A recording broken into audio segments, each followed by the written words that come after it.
7 दिनों की police remand पर भेजे गए विक्रम भट्ट और श्वेतांबरी 30 करोड़ रुपए की धोखाधड़ी मामले में बुरे फंसे हैं विक्रम। विशाल ददलानी ने लोकसभा में वंदे मातरम पर हुई 10 घंटे बहस पर कसा तंज। यूजर्स ने भी लिए मजे। बड़े पर्दे पर एंट्री लेने जा रही हैं युजवेंद्र चहल की rumoured girlfriend RJ Mahvish. Panchayat के सचिव जी के संग फरमाएंगी इश्क। धुरंधर को टक्कर देने आ रहा है पठान 2। शाहरुख खान ने दी हिंट, फैंस हुए एक्साइटेड। खबरों में आगे बताएंगे आपको बेख्याली सॉन्ग पर मचा बवाल। सचेत परंपरा ने अमाल मलिक पर झूठे दावे करने का लगाया आरोप। और अभिषेक बच्चन ने ऐश्वर्या राय संग तलाक की अफवाहों पर तोड़ी चुप्पी।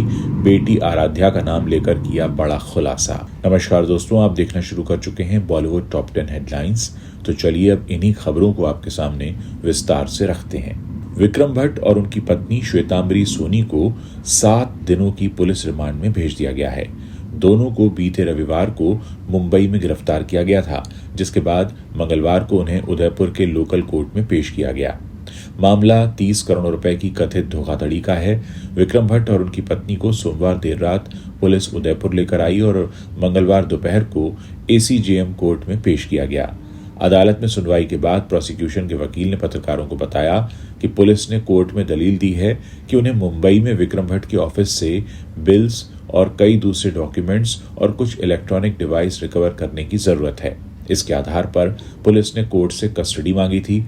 अदालत ने इसे मानते हुए दोनों आरोपियों को 7 दिन की पुलिस रिमांड पर भेज दिया है।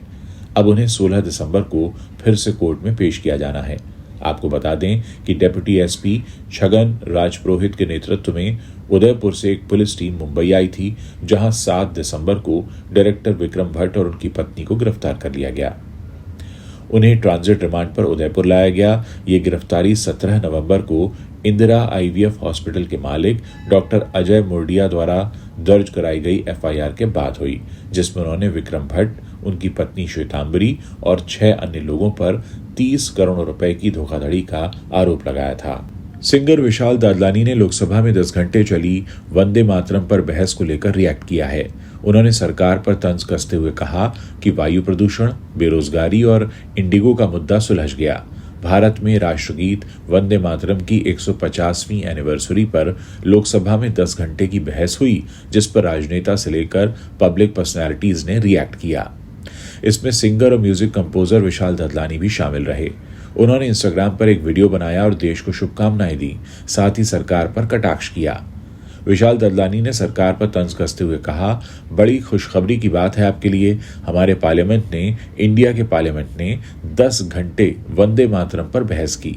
विशाल ने आगे कहा, वंदे मातरम की इस बहस की वजह से मैं आपको बता दूं कि इंडिया की बेरोजगारी का प्रॉब्लम सॉल्व हो गया, इंडिगो वाली प्रॉब्लम भी सॉल्व हो गई, एयर पॉल्यूशन की प्रॉब्लम भी सॉल्व हो गई। इमेजिन 10 घंटे एक गीत पर डिबेट हुई। इसमें देश की महत्वपूर्ण बातों का जिक्र तक नहीं हुआ, लेकिन ये बातें सब डिबेट की वजह से सॉल्व हो गई हैं। ये डिबेट जो आपके टैक्स के पैसों से ही हुआ, 1 मिनट पार्लियामेंट में 2.5 लाख रुपए की कॉस्ट करता है। 10 घंटे मतलब 600 मिनट, काउंट कीजिए। इस पोस्ट पर एक्ट्रेस श्रेया धनवंतरी ने भी तंज कसा और कहा, मुझे लगता है कि ये बहुत ही जरूरी चर्चा थी। एक ने लिखा, 100 घंटे बहस करेंगे तो भारत चीन से आगे निकल जाएगा। एक ने लिखा, एक अलग ही लेवल की रोस्टिंग है। युजवेंद्र चहल की रूमर्ड गर्लफ्रेंड आरजे महविश की नई फिल्म टेढ़ी है पर मेरी है अनाउंस हो गई है। इस फिल्म में वो पंचायत फेम जितेंद्र कुमार के साथ रोमांस करने वाली हैं। इस जोड़ी को कोरियोग्राफर निर्देशक रेमो डिसूजा पर्दे पर भुनाने के लिए एकदम तैयार हैं। इस फिल्म की घोषणा करते हुए कोरियोग्राफर निर्देशक रेमो डिसूजा ने कैप्शन में लिखा, गुलाब और नगमा की मोहब्बत, एक ऐसी मोहब्बत जिसमें जान कम है लेकिन जुनून ज्यादा है। गुलाब में मोहब्बत का कीड़ा है और नगमा में एक कुदरत का दिल धड़कता है। कहानी मोड़ लेती है और प्यार जिद दिखाता है और उसी जिद में दिल धड़कते हैं। प्रेजेंटिंग यू टेढ़ी है पर मेरी है। टीजर में जितेंद्र कुमार की आवाज में वॉइस ओवर दिया गया है। वहीं टीजर वीडियो में एक वैन लगी पोस्टर में लीड एक्टर जितेंद्र का लुक भी दिखाया गया है। फिल्म में जितेंद्र गुलाब हकीम के किरदार में दिखेंगे। वहीं आरजे महविश के किरदार का नाम नगमा है। टीजर में महविश की झलक नहीं दिखाई गई है। शाहरुख खान की पठान ने घरेलू बॉक्स ऑफिस पर 543 करोड़ रुपए और वर्ल्ड वाइड 1050 करोड़ रुपए की कमाई करके एक नया रिकॉर्ड बनाया था।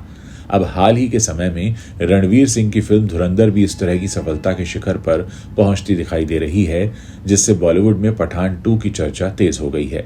दरअसल शाहरुख खान दुबई की एक ट्रिप पर गए थे। इस दौरान वो एक रियल एस्टेट इवेंट में शामिल हुए, जहां उनका वीडियो सोशल मीडिया पर वायरल हो गया। वीडियो में देखा जा सकता है कि रियल एस्टेट कंपनी के मालिक शाहरुख खान की तारीफ करते हुए उनके सामने कुछ बातें कह रहे हैं। बातों बातों में उन्होंने ये भी कहा कि आज के दौर में फिल्मों के सीक्वल का ट्रेंड है, जैसे पठान आई और अब पठान 2 आने वाली है। इसी तरह मैं इस टावर का एक और टावर बनाऊंगा, तो क्या आप लोग बेचेंगे? इस बयान के बाद फैंस में पठान 2 की पुष्टि को लेकर चर्चा जोर पकड़ गई। खास बात यह रही कि इस दौरान शाहरुख खान ने कंपनी मालिक को बीच में टोका नहीं, जिससे साफ संकेत मिलते हैं कि पठान 2 उनकी अपकमिंग फिल्मों की सूची में निश्चित रूप से शामिल है। फैंस अब बेसब्री से पठान 2 का इंतजार कर रहे हैं। सोशल मीडिया पर वीडियो वायरल होते ही अफवाहें और पुष्टियां दोनों सामने आने लगी। ये स्पष्ट है कि पठान फ्रेंचाइजी ने बॉलीवुड में अपनी एक अलग पहचान बना ली है और पठान 2 भी इसी सफलता को आगे बढ़ाने की दिशा में काम करेगी।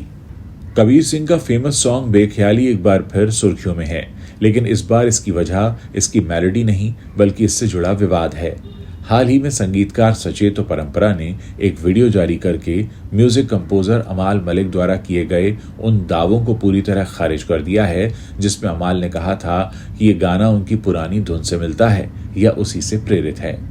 वीडियो में सचेत परंपरा ने स्पष्ट रूप से कहा कि उन्होंने कभी नहीं सोचा था कि उनके अपने करियर में इस बड़े गाने पर उन्हें सफाई देनी पड़ेगी।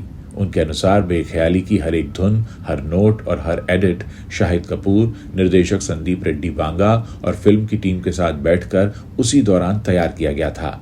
उन्होंने बताया कि इस गाने की असल रचना से जुड़े सभी चैट्स और रिकॉर्ड्स उनके पास सुरक्षित हैं और ये साबित करते हैं कि ये गाना 100% उनका ही क्रिएशन है।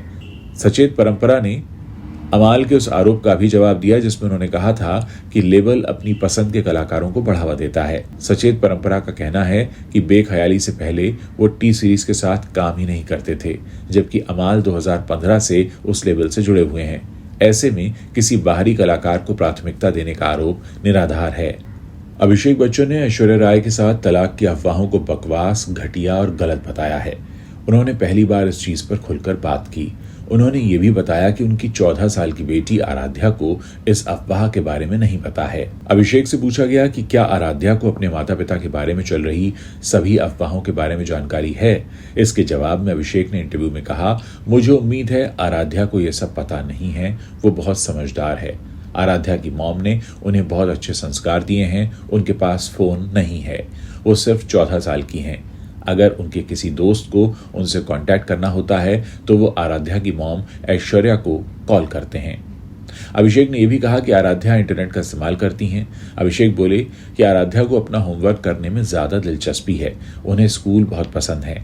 मुझे नहीं लगता कि वो गूगल पर हमारा नाम सर्च करेगी।